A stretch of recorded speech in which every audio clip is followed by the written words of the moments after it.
Hello guys, welcome back to our channel Gyan ki Ganga story channel. तो दोस्तों, आज की जो कहानी है बहुत ही इंटरेस्टिंग और मोस्ट इम्पॉर्टेंट होने वाली है बिकॉज चाणक्य नीति से जुड़ी कहानियां तो हम सब ने सुनी है, लेकिन क्या आपको पता है कि चाणक्य कौन थे? क्या है उनकी कहानी? क्या था उनका असली नाम और कैसे हुई थी उनकी मौत? जी हाँ दोस्तों, आज की कहानी में हम आपको बताने वाले हैं चाणक्य की संपूर्ण जीवन गाथा के बारे में। कौन थे चाणक्य, उनका क्या दूसरा नाम था, सारा सब कुछ आज हम इस वीडियो में बताने वाले हैं। तो पहले से ही वीडियो को लाइक कर दीजिए और अपने दोस्तों के साथ शेयर कर दीजिएगा और हाँ, चैनल को सब्सक्राइब कर दीजिएगा। तो दोस्तों, आज की वीडियो स्टार्ट करते हैं। आचार्य चाणक्य। आचार्य चाणक्य का नाम आप सभी ने सुना है। उनकी चाणक्य नीति बहुत प्रचलित है। आई एम श्योर कि आप सब ने सुनी होंगी। सभी ने चाणक्य नीति के अनमोल वचन भी पढ़े होंगे। आओ जानते हैं कि आखिर चाणक्य कौन थे, कैसे हुई थी उनकी मौत और क्या है उनके जीवन की कहानी। तो पहले हम जानेंगे कि आचार्य चाणक्य कौन थे।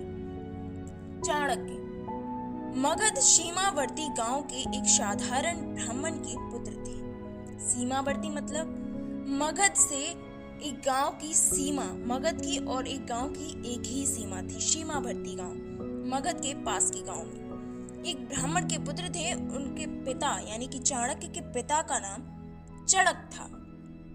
पिता ने उनका नाम कौटिल्य रखा था, यानी कि चाणक्य का पहला नाम जो उनके पिता ने रखा था वो नाम था कौटिल्य।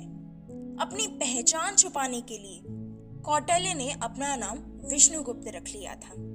उन्होंने ही बाद में कौटिल्य नाम के अर्थशास्त्र को लिखा और वात्स्यन्य नाम के कामसूत्र को भी लिखा। अब शुरू करते हैं आचार्य चाणक्य की कहानी को। आचार्य चाणक्य के पिता की हत्या हुई थी। तो यहीं से कहानी की स्टार्टिंग है कि मगध के सीमावर्ती नगर में एक साधारण ब्राह्मण आचार्य चणक रहते थे, यानी कि चाणक्य के पिता चणक रहते थे। चणक मगध के राजा से असंतुष्ट थे। वो खुश नहीं थे, या यूं कहें कि राजा अच्छा नहीं था। वो देश के लिए काम नहीं करता था। चणक किसी भी तरह महामात्य के पद पर पहुंचकर राज्य को विदेशी आक्रांताओं से बचाना चाहते थे। महामात्य आप समझ सकते हैं, वो प्रधानमंत्री बनना चाहते थे, वो सलाहकार बनना चाहते थे राजा का। वो चाहते थे कि मैं उचित सलाह देकर राजा को एक अच्छा इंसान बनाऊं, जिससे कि हमारे देश पर कोई विदेशी आक्रमण ना कर पाए। वो अपने देश को बचाना चाहते थे। इसके लिए उन्होंने अपने मित्र अमात्य को अमात्य सकटार से मंत्रणा कर धनानंद को उखाड़ फेंकने की योजना बनाई। अब ये धनानंद कौन है?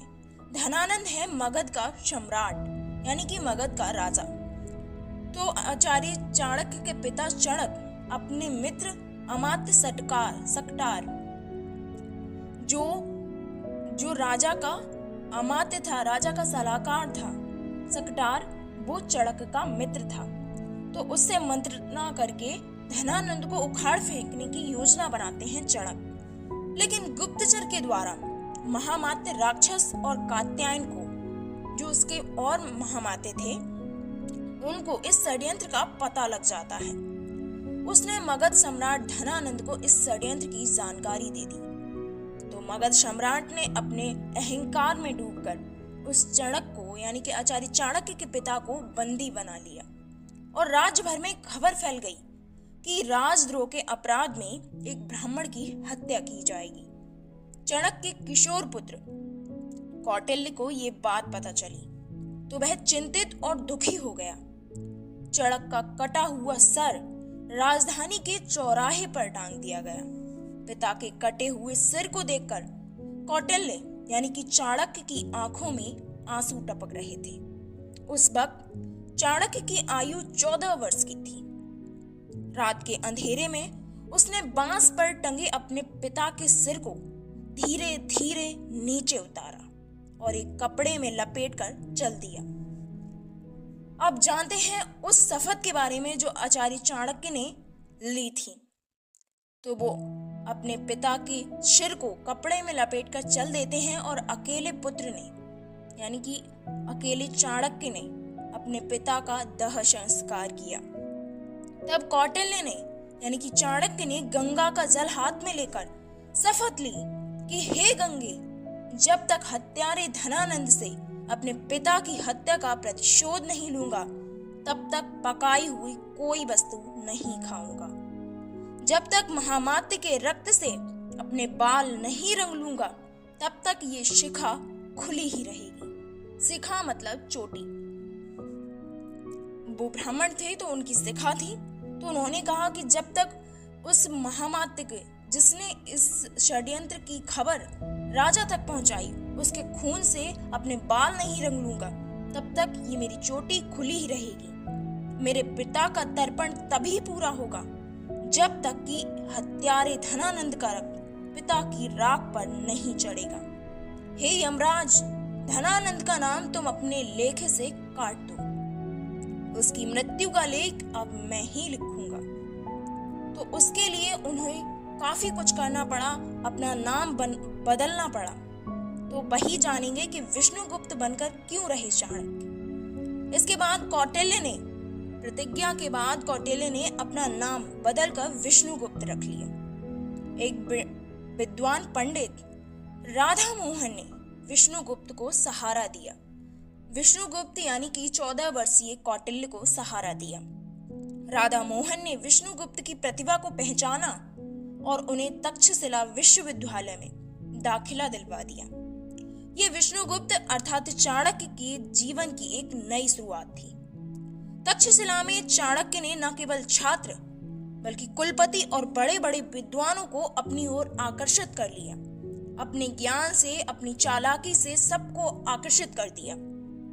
बल्कि उसने अपने पड़ोसी राज्य के राजा पोरस से भी अपना परिचय बढ़ा लिया। सिकंदर के आक्रमण के समय चाणक्य ने पोरस का साथ दिया। सिकंदर एक विदेशी था जिसने देश पर आक्रमण किया था।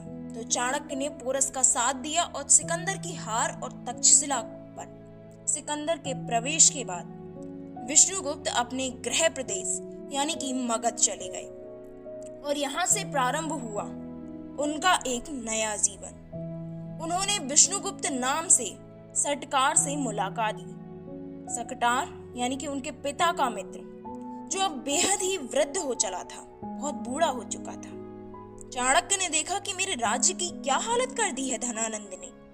उधर विदेशियों का आक्रमण बढ़ता जा रहा था और इधर ये दुष्ट राजा नृत्य, मदिरा और हिंसा में डूबा हुआ था। बात तब की है कि मगध के दरबार में चाणक्य ललकार लगाते हैं अपने देश के बचाव के लिए।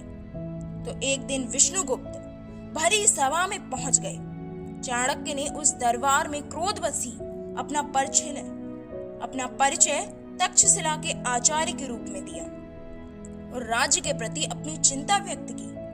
उन्होंने यूनानी आक्रमण की बात भी बताई और शंका जाहिर की कि यूनानी हमारे राज्य पर आक्रमण करने वाला है। इस दौरान उन्होंने राजा धनानंद को खूब खरी खोटी सुनाई और कहा कि मेरे राज्य को बचा लो महाराज। लेकिन भरी सभा में आचार्य चाणक्य का अपमान हुआ, उपहास उड़ाया गया। तो वो उस उपहास का बदला लेने और अपने पिता की मृत्यु का बदला लेने के लिए चंद्रगुप्त को राजा बनाते हैं। बाद में चाणक्य फिर से सकटार से मिलते हैं और तब सकटार बताते हैं कि राज्य के कई असंतोषी पुरुष और समाज हैं। उनमें से एक है चंद्रगुप्त। चंद्रगुप्त मूरा का पुत्र है। किसी संदेह के कारण धनानंद ने मूरा को जंगल में रहने के लिए विवश कर दिया था। अगले दिन सकटार और चाणक्य ज्योतिष का वेश धरकर उस जंगल में पहुंच गए जहां पर मूरा रहती थी। मूरा चंद्रगुप्त की मां का नाम है और जिस जंगल में अत्यंत ही भोले भाले लेकिन लड़ाकू प्रवृत्ति के आदिवासी और वनवासी जाति के लोग भी रहते थे, वहां चाणक्य ने चंद्रगुप्त को राजा का एक खेल खेलते हुए देखा।